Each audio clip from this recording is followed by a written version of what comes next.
And what I love about what we teach is it's like, how do you get to experience reality in the best way possible? A spiritual chiropractor. My friends call me the real life care bear.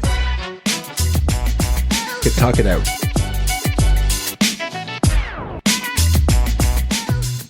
Welcome. Hello, Black Sheep Thinkers. We need a better name for the people. Hello, people that are... Just black sheep. Why not just Black Sheepers?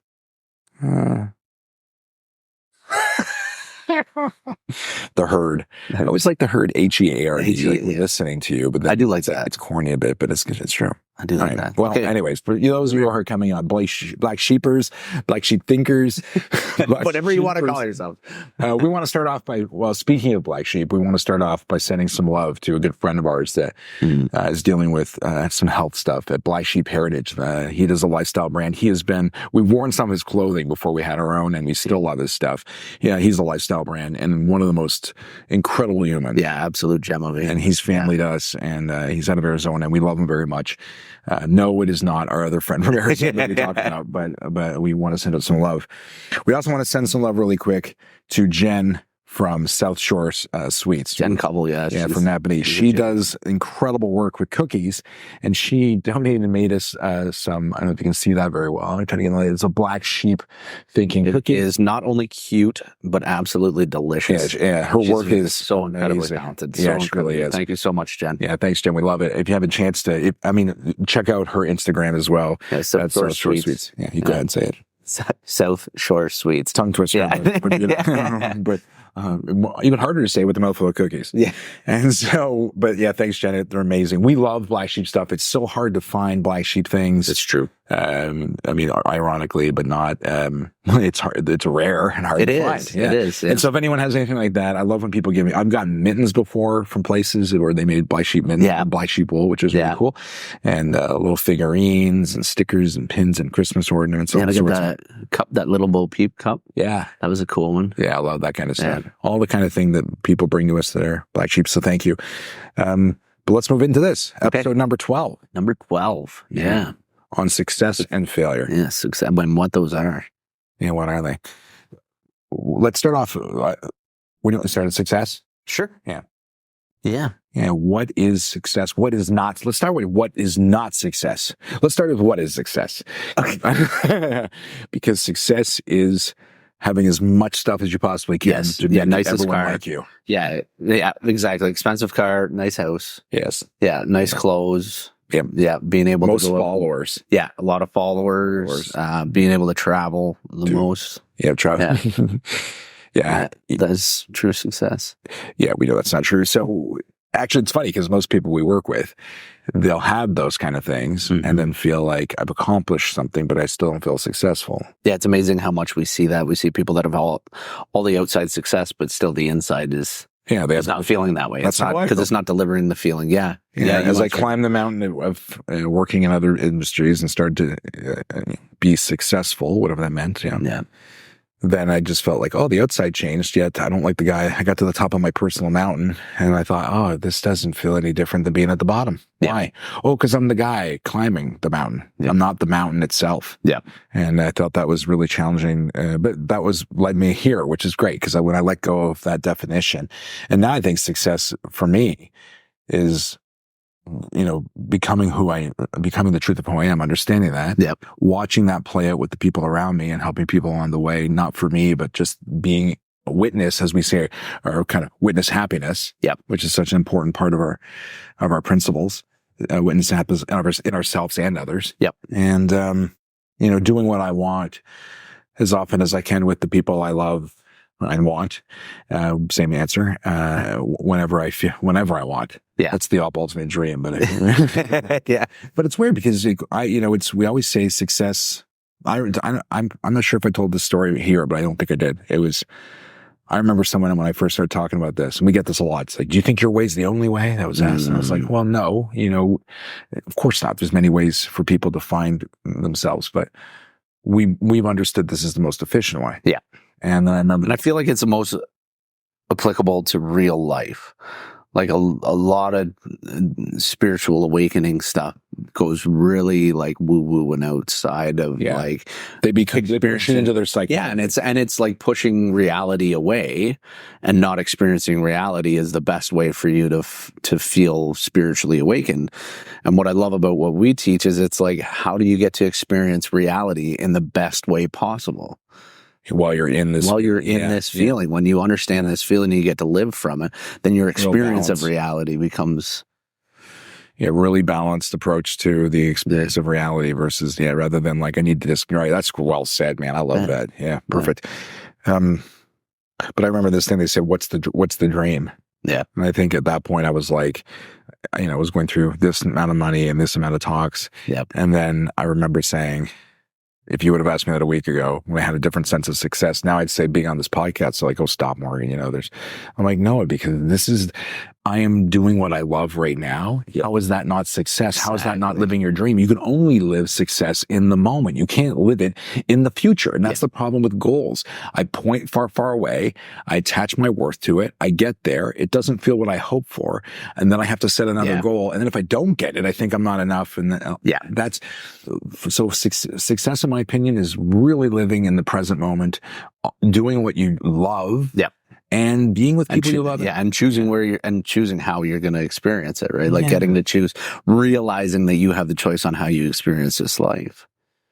Yeah, I like what you said there. I should say that again. Realizing that you have the choice on how you experience this life. Yeah, I love the part where you said that you're like, you decide how you experience it rather than like you're a victim to your experience. Exactly. That's great. Exactly. I love that. And so success. What else do we have to say about success? No one's going to remember who you are anyways after 3 generations. No, exactly. No one's going to remember you. Exactly. And do you remember who your great-great-grandparents are? No. If you do, great. But I mean, many people I ask are like, no. So I'm like, so why is it so important to be seen as successful? Yeah. And I look at like I said, my grandparents are into the end phase of their life. And, both of them have said, we're ready, whatever, we're in our 90s. And I don't look at them and ever think about what they accomplished in life. Right. I think about how they made me feel and the times that I got to spend with them and the way that they supported me in my time of need when I was going through a really rough childhood, and they saw that I needed a little extra care as a young boy, and they were there for me. And that's the things that I'll always remember, and not anything about any of their accomplishments. Yeah, that's a great definition. Creating more memories. Yeah. How many of us are sitting around with our family watching TV and thinking, well, you see it all the time. I catch my kids. I'll call my kids out all the time. I'm like, wow, this is a great family gathering, and everybody's with their heads down. I'm like, why don't we put our phones down for a bit? Enjoy. Sometimes when I see people doing that, I get on my phone and I write them while they're in the room. That's a great idea. That breaks it. That's like, a great this is idea. ridiculous. I'm like, we're trying to connect. I'm just going to meet you where you're at. Yeah. Success is people are really projected success as, and if it's not materialistic things, and they start to understand like success is self-defined. Don't look to others. Comparison creates chaos. Don't look to others to see what you should be. I know some people that are making a good amount of money and are very unhappy. And I know people that are making a small amount. They're very happy. And I know the other way around too. People are making it doesn't matter what you make, what you have at the end, you're going to create your experience of success by being appreciative. Because if you want what you already have, you are successful. Yeah. Wanting something outside of you, again, have aspirations. Those are goals without attachments in my definition. Have aspirations, have fun, go check. But then if you don't get it, who cares? Like, try something else, have fun. It's weird. Yeah, there's nothing wrong with having a desire to achieve something and want to create something outside of yourself. It's just whether or not you're attaching your worth and your value to it. How many things have we tried and then been successful at them on paper and thought, well, we don't want to do this anymore. Let's try something different. Or it hasn't worked and we think, no big deal. Let's try something different. Yeah. And when we have, and so we're very thankful and appreciative for people allow us to experiment and play in this sandbox. Yeah, well, when we started this podcast, it was the same thing. We were like, well, let's see what happens. Yeah, let's see what happens. Thanks to all of you. We have our 100th download. Yeah, thanks, guys. But that would have been like at episode 6. So that's what happened. By the time we get here, maybe at 200. Yeah, who knows? And either way, we're just so appreciative of the chance we get to share this. Yeah, because we don't think about what if it doesn't work out, which is a great segue. Yeah, into failure. Yeah, because success is self-defined and no one's going to remember you. There's no one's putting a statue up of you, nothing of that. And who cares? Because success after you die is irrelevant. And success even now is a lot of people. That's another thing before we go on. Success where they get it, people are so afraid to lose it. It's weird. They're afraid to get it. Yeah. And then when they get it, they're afraid to lose it. Yeah. Yeah. And it's like, what are you doing? Yeah. You're attaching yourself to everything. Yeah, it's just not an enjoyable way to live life. And when you let go of any attachments, and it sounds like a very Buddhist mindset. Yeah, it's true. Of like let go of attachment, but they're onto something there. I don't say you don't need to go and live in the Himalayas in order to let go of your, you don't need to shave your head and wear a robe and sleep on a dirt floor. Yeah. In order to experience a loss of attachment, you just have to understand that the things that you have in life, the outside stuff you have in life, aren't yours. And they don't, someone else is going to live in your home. Someone's going to drive your car when you die. Everything's exactly. And they don't define you. Even your kids. That was a tough one for me for a while, was like, your kids aren't yours. Yeah, that's true. They're not yours. You get to teach them a little bit about life. And the great thing is they teach you a lot about life. My best life coach is really my kid. Yeah. And so and then you see them on, and the idea is to just teach them how to live life on their own. That's it. That's so not let them die for 18 years. It's your job. Yeah. Like keep them alive. Keep them alive. Keep them alive as best you can. Yeah. Say some cool stuff and hope they listen to at least half. Yeah. Pretty much like our clients. Yeah. And so when we look at that's such a great point to me, because there's no such thing. Success can be defined by being happy in the moment and experience what you want and having a life of fulfillment. But people are so afraid to even get there. Yeah. So afraid to fail. Yep. I had a story. My sister was at a point in time where she was in college and she was really nervous because she noticed a guy. And she wasn't into dating much at that point. She was pretty, shy. She was shy.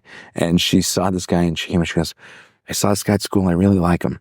And I was like, well, why don't you let him know?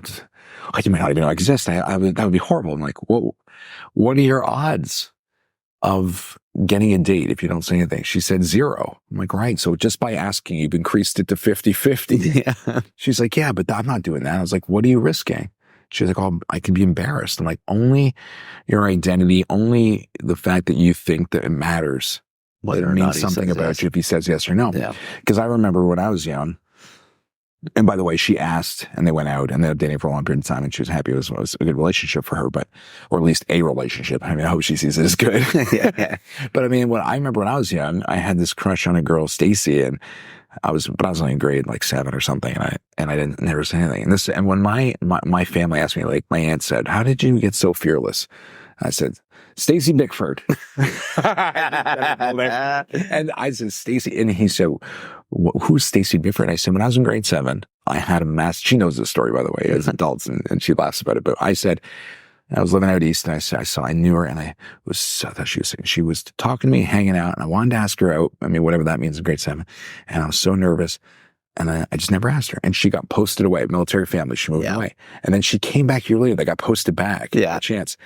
And she says to me, "Oh, Morgan, I had such a crush on you a year ago." And I'm like, "I can go now." She's like, "Nah, it's different." I was like, wow, wasted opportunity. And I was like, and I realized I would regret more of the things that I didn't try. Yeah. And I was only defending my identity. I thought I'd rather regret my efforts. Yeah. Which you won't regret. You'll never feel like, oh man, I'm so glad I didn't try. Everyone who tries, it doesn't matter how it turns out, because then you know and you've tested your merit. Yep. And I think testing your merit is such an important part of kind of figuring out who we are. Yeah. And how we find our way. Yeah. If you never try, you never know, right? Like I think we talked about that when I first started coaching. You're like, if you don't at least try, you'll never know. If you try and you're not the right fit and coaching's not the right world for you, then okay. Then then at least you tried. And it's like, why not? Jim Carrey says it. Why not fail at doing something you love? Right. And that's kind of where I got with it. I'm like, let's do it. And I love what we're doing. And if it never turns into something massive, I don't care, because I'm just really enjoying what we're doing. Yeah, me too. I think that it doesn't need to be more. Again, we can't help 20 people at once. We can help one at a time. And that's one of our philosophies that you love, that I love too, is that we don't need to be gigantic. Yeah. I'm afraid of that. We have a friend online that's like, he started getting he went from like 20,000 followers to 150,000 followers, and we never hear from him anymore. Yep. He's just drowning. Yeah. That's like the conversation we had on the phone the other day when you're like, remember every time we start to dream too big and we start to go too big outside of ourselves, to slow down and go small again. Yeah. And I appreciate that you helped me check that too, because we one at a time. That's all we can do. One podcast at a time, one person. I mean, the feedback we get from people is very, very kind. And I never let it go. It's tough to be truly present when you're constantly trying to grow, or whatever this idea of having to achieve more is. If you realize that this moment is the only moment that matters, and you can be fully present in the moment, it's just the things that come of it are just so beautiful. Yeah, we've had a really great week of connecting with people just by taking our time. And there's been challenges, but they seem a lot easier because there's a healthy dose of up and down, but which are just, creates balance for us, which is beautiful. But the concept of failure, that's when people don't want to even try because they don't, not just they want to risk their identity, they're like, I don't want to fail. I don't want to fail. I want to try. I'm like, well, I mean, you've failed lots of times in your life. You just haven't been observed being a failure. And I think that's where people are their biggest fear is not failing. Yeah. Yeah. Well, it's the child walking analogy, right? It's like, how many times does a child have to try walking before you tell them, no, walking's not for you. Yeah. Clearly, I give up. I give up teaching. Clearly you're not going to walk. Like, you've fallen like 5 or 6 times today. Why are you bothering? It's true. They're just so afraid to look like a failure. It's true. Yeah. And so if that's the identity popping into, why bother? It's not going to work. Yeah. And if it does, and then so if people, like we talked before, it's like, if you said it with your coaching, it's like, if you weren't coaching and then you tried and you're not coaching, that's not failure. You didn't start your life as a coach, but at least you would know. And most people see that as fear. That middle piece is like, when I ask people, like, if I'm not a doctor, am I a failure? They say, no, you're not a failure. Thank goodness. Okay. So I'm not a failure. You'll see me as a failure. I applied to get into medical school at Queens. And by the time you come see me next week, they have declined me. They laughed me out. And am I a failure? No. But some people say yes. Yeah. Because you tried and it didn't happen. Because you tried and it didn't happen. Right. So I'm not a doctor now. I'm not a doctor then. Nothing's changed. It's not like I applied and they sent me to prison and they fined me for even. It took my child from me. I made a big mistake. Like that. I mean, and even then it's like, there's no punitive attack. If there's no punitive law, but there's a loss in the concept of who we think we had to be. Yeah. And when our identity gets wounded, we're like, I'm a failure. So no, you're not. I think you're a hero for trying. I think it goes to that. If you haven't ever heard the poem or the speech, Man in the Arena, and it talks about, anyone can judge from the outside what you're doing, but when you're doing it and you're showing up and the blood, sweat, and tears in it, you're a warrior into your life and you're going to start to shape. And I would much rather let's put it this way. Yeah. Playing cards all the time are part of my life, obviously. Yours too now. We play cards and we do card tricks and we fun.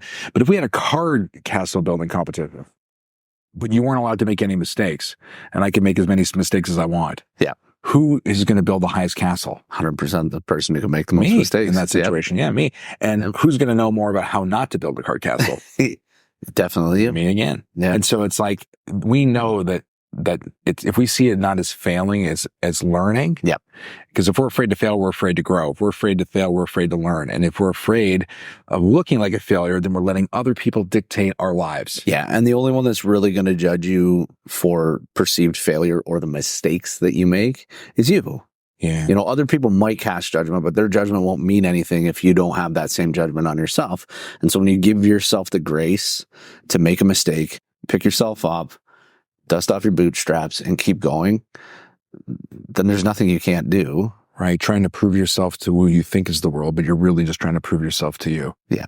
So why are you working so hard to prove yourself to something you should already know about yourself? Exactly. Which is your intent and who you are. And if you don't know who you are, you have a chance to put it out there, see what you're made of, have no regrets, no rag regrets. No rag. You have no regrets on what you could be doing. And it's going to lead. And by the way, people, let's say you started a business. Yep.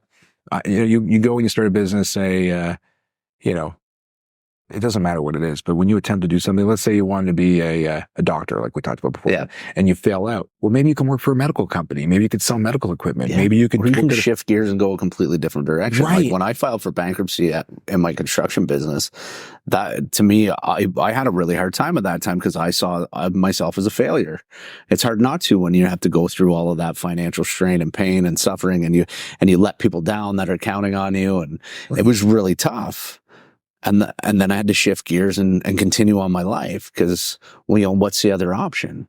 Yeah, I agree. You don't have you don't have going. Yeah, you have to keep going because. But what my point is for you and that, whether you shift gears or stay, is that people think, oh, I'm starting from zero. No, you're not. You're starting from experience. Yeah. And you have everything, and you put into work all the time, the stuff from your history, the stuff from your past, into your current understanding. Absolutely. So even though you're shifting gears, which is so true, you have to push through that pain, and you got to keep growing. You're not starting. You're not starting scratch. From zero. Yeah. No. And I think that's important that people think, if I fail, I have to start over again. I'm like, you're not starting over. If we ended our company right now and we started again next week, it would take us a third of the time, if not less, because we always made the mistakes. It was like that video that I clipped for you the other day, and you're like, oh man, I can't get it to line up properly. Something's weird about the way you line. I'm like, yeah, no problem. I can go and fix that really quick because I'm not starting right from scratch. I remember where I clipped those clips from. Yeah, I can go right back to them, boom, boom, boom, boom, boom, and have it right to you really quickly. I was giving you much more credit. Now you just made it seem too easy. No, I'm just kidding. It was amazing. So appreciate it. You're a hero, my man. That was such great work. Thank you. So I guess the moral of the story is this: define your own success from your heart, and knowing that your success is really being happy and creating your life, and realize that there is no failure. You've designed a concept of failing, but we always say it's the journey, not the destination, but we don't live that way. We focus too much on what we're getting as a goal, as an aspiration, as an outcome of what success is, and not enough on the fact that you get a chance to experience. Yeah. Because success is happening right now. Yeah. We are experiencing success talking to you on this podcast. Yes. And we appreciate it. And remember, you will make mistakes because you're human. Yes. Give yourself the grace to make those mistakes and learn what you can along the way. Yeah, that's it. That's the secret to life is like, success and failure are just not real things. No, they're really not. They're just concepts that we've developed in our identities and in our minds that don't really truly exist. Yeah, but thank you for allowing us to come in and share with you these thoughts, because the only moment I feel my most successful is when we're doing the work and we're here and we're sharing, and we know that we hope it's reaching you still and making a difference, because we all stand on the shoulders of giants, and we sure do. We've had a lot of help to get here, and we hope that you can go out and make a difference just by being yourself. Absolutely. That's the most successful thing, is being you. Yeah. Yeah. And you can't fail at that, believe it or not, once you know what you are. No, that's true. So thanks for coming again. Once again, I think that's going to tie us up for this week. Thank you for coming into the podcast, episode 12. We look forward to seeing you again. Like and subscribe. Make sure you come back for more. Get some Gen cookies, man. Yeah. So sweets. Yeah. Have a great night. Much love.